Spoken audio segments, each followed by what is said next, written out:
Let's go! What is up? It's your man Emazing Eric with SoCal Boxing Report. I'm here with the man, the one and only JoJo Diaz Jr. Joe, first of all, you just came in, you sparred with Oscar Cantu. Just want to talk to you about this. First thing I want to ask you right off the top. As a boxer grows, you know, you come up the level, right? So you start in one place and you work up. Now you're working yourself up to the level to where other younger fighters and people are coming in like, man, I'm going to spar with JoJo Diaz. So who was your first experience in sparring when you first got it in with somebody and you're like, I get to spar with this guy today? It was actually Leo Santa Cruz. Okay. Leo Santa Cruz had, I believe, 9-10 fights at the time as a professional. And I guess he was fighting a lefty and they asked if I wanted to get some sparring. And at the time I was about 15, 16 years old. And I was competing in the nationals already, so I was doing pretty good as an amateur. And I told him, yeah, and ever since then, man, I was all excited just knowing that I was going to fight a professional fighter. That was my first time ever fighting a pro fighter. And now to come and think of it, Leo Santa Cruz is a world champion now and all that stuff. So it was just an honor being in the ring with him and sharing the ring with him. And after that, we became really good friends. We started using each other for training camps. And whenever I needed sparring for my amateur tournaments, he would get me ready as well. So we built a good chemistry and a good friendship. Yeah, and I want to just jump right into it. We're just going to dive right into this deep right here. I want to talk about Gary Russell Jr.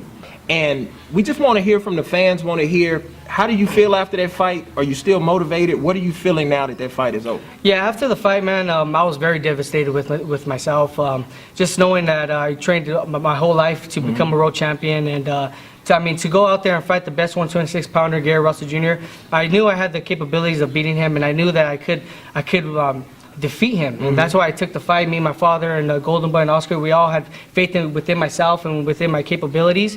But unfortunately, the fight didn't go my way. Like I said, me and my father and my training camp, we seen that we needed to do a few adjustments, and we needed to capitalize on switching up the game plan a little bit. Instead of just closing up with my hands up, I should have just established more jabs. I think that would have, confuse Gary Russell. Without him just throwing combinations, he would have been backing up and not throwing combinations because I would be throwing my jabs. So I just feel like there was just little minor adjustments, but man, I was devastated, man. I was crying, I was in tears. I was very heartbroken just knowing that I got defeated. It was my first owl, and I didn't become a world champion that day, but I just started praying to God, and I had a good family support. As well as my manager and Oscar De La Hoya writing to me saying that I still have the potentials and the capabilities of becoming a champion, that we still have high hopes for you. We're going to go at it, just stay committed. And I just started praying more, man, and I just knew that, yeah, God gave me that opportunity to become champion, but everything's a learning lesson. That's and right. If I didn't become champion that night, there was the reason for it. And so now I'm just back in the gym, really more hungry than ever, just knowing that what I'm capable of doing, but also I actually witnessed being at the highest level and competing at the highest level. So now I know what it's like and what it is to actually be competing in the highest level. So now I'm expecting for that, and I know what I need to do in my training camp to overcome those obstacles and become victorious next time out. We'll get it next time, watch. Everybody, that's Paul Banky, the champ out there. Everybody out here look at here and tell you the last thing you should be, bro. I understand. Listening to you say this, I understand the passion, but I'm going to tell you honestly, the last thing you should be is devastated. You put on a great performance. I want to start by saying that. And I'm just going to be honest with you, like on the fan base, you know, boxing is kind of broken up with fans now. They got Golden Boy fans and PBC fans and this guy and this guy. I know a lot of guys who talk on the PBC side of it. After you fought that fight, it was like, JoJo's the man, dude. JoJo's for it. So, you know, they say there's never such thing as a bad loss. I mean, a good loss. But in a way, your profile has grown. A lot more people know you, and you showed heart. You showed heart. You picked Gary. And this is what so impressed. I was telling your dad this off camera. This is what really impressed me about the way you handled this, and what I think the boxing fans as a whole like. You guys said, forget all this political stuff, forget this HBO, Showtime, PBC, Golden Boy. You wanted to fight the best. You stepped up, you wanted to fight the best. You stepped to the best, you went to his hometown, you did it the right way, and you pushed it right, right to the end. So even though you felt devastated, have you gotten to where now that you're seeing that now? You're seeing like, okay, the devastation is here, but now I can move past and look at the good points. Yes. So now I don't take my loss as a defeat. I just take it as a learning lesson now, and just knowing that I'm still getting a lot of support. I have a lot of people always writing to me, man, keep your head up. Yeah. You're a good fighter. You gave Gary Russell a hell of a fight.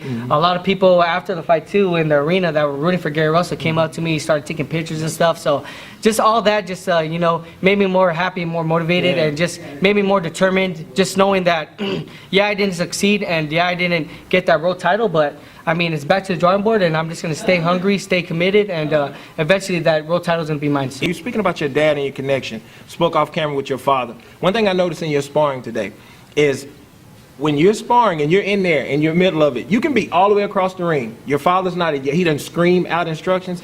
Every time he gives you instructions, you answer him back. Yeah, yeah, yeah.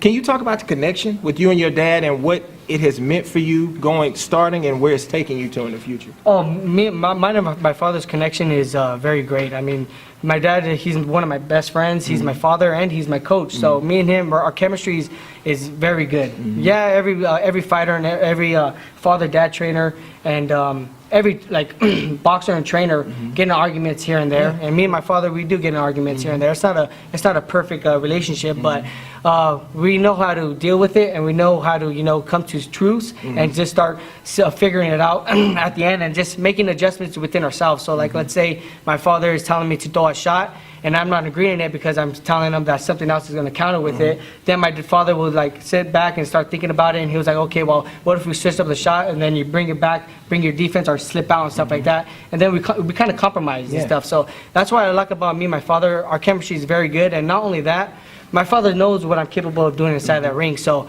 he knows what I'm able to do in there. So he's not going to tell me anything that I'm not able to do. And not only that, he's my father, so he's looking out for my best interests. He don't want me to get injured. He's looking out for me getting the right fights, making sure that my career is well taken care of. So that's why I love the fact that my father's in my corner and he's there with me day in and day out in the training. I think that's part of your strength. When I look at you as a fighter, that's what I see. I see that making you a better fighter. I see that making you a stronger, more determined fighter. Your dad actually did something in the ring to where if he felt like you were behind in the Gary Russell fight, he didn't keep that from you in the fight. He was being honest with you. And I think, do you think that helps you? Because have you noticed that sometimes these father and son relationships, the father can't even really be honest with their fighter within the fight? Exactly, and that's what I always tell my father. Whenever I'm in a fight, Dad, always to give me the advice where if you see that I'm doing something wrong, always pick up on that. And that's what I like about my father, because he continuously wants me to keep on growing and keep on perfecting my craft. Continuously wants me to keep on getting better. And you can feel, like I said, it's legitimate. It's not just lip service what you're saying, it's about your dad. We can see, when we see you and your dad together, what he's saying is real. This is real talk, y'all. Real talk. This is real talk. We ain't playing games right now. I always ask fighters this, and I'm getting ready to let you go here, but I always ask fighters this. Who are your favorite fighters? Like active fighters. Now, when I say favorite fighters, I don't mean fanboy, but what fighters out there do you look at and say, I appreciate the way that guy gets down? You know what? My favorite fighter growing up, all time, I think I had 3 fighters. My favorite fighter is Floyd Mayweather Jr. The reason is because a lot of people don't like the way he fights, but I mean, he's a hard-working, dedicated man. I mean, with all the money that he has, with all the you know, all the people surrounding him, all the temptation. Whenever it comes to training camp, he's still committed 110%. He's day in and day out, grinding hard, working on his craft, trying to get better, making sure that he's not going to get defeated. And that's what I love about Floyd Mayweather. And I love the way he fights. I love that he's able to adjust to any style. He's able to pick up people apart and able to adapt to whatever the guy's bringing to the table. So that's my favorite fighter, hands down. After that is Winky Wright. I used to look up to Winky Wright, man. Shout out to Winky Wright, shout out to Winky Wright, Shout out to Winky Wright. He's a really good fighter. Doing very tight defense, a good lefty, good southpaw, and he had a wicked jab, man. He that jab was stopping people at their place in the track. So I loved watching Winky Wright. And after that, it's Oscar De La Hoya. Oscar De La Hoya, growing up as a kid, just knowing that he was a Mexican American, growing up in poverty and becoming successful, winning a gold medal, becoming a world champion, and now doing big things with his promotional company. That's what I look up to, and that's my inspiration. Because after boxing, I want to, you know, venture off in other things to make me successful as well. So just knowing that Oscar De La Hoya is living the dream that I want to live, it's amazing. And just watching his fights, man, he was a beast, man. He had a vicious hook, very aggressive in there, a fan-friendly fighter, and that's what I loved about him too. Do you realize, JoJo, do you guys realize the way kids look up to you. You talked about, you know, your Mexican American roots, and what I'm seeing now is it's going outside of just racial barriers. Like there, you know, in this gym at Against the Ropes, we have African American, Mexican, kids from all different races come in, and they look up to you guys. Do you feel a responsibility to like be that positive role model, and what does it mean to you to be a role model for so many kids? Absolutely. I mean, it don't matter the race, man. Every kid is growing up trying to succeed, and not only that, the families and the moms and the dads, the parents, but just people in general saying that, oh man, I look up to you because you made it out of nothing, and you're becoming successful. You work hard. Just knowing that I have that type of responsibility, it makes me more hungry, and it makes me more determined to keep on pushing forward and making sure that I'm on the right track. So I just want to kind of just keep on being a positive influence to all the kids, making sure that dreams do come true. As long as you guys put your mind to it, anything's possible. Just make sure that you guys are always 110% dedicated, and don't let anybody tell you that you guys can't do nothing, because you guys can. Just put your heart to it. Beautiful, beautiful, beautiful. Let's end it on this note. We'll let you go. I want to talk about what you got coming up, though, man. Yeah. You got something we can't act It's like huge, you don't huge. have it coming up. Talk to them. Tell us where it is. Tell them who you're fighting. Talk to them about that. Okay, guys, this fight's actually a pretty big fight for myself.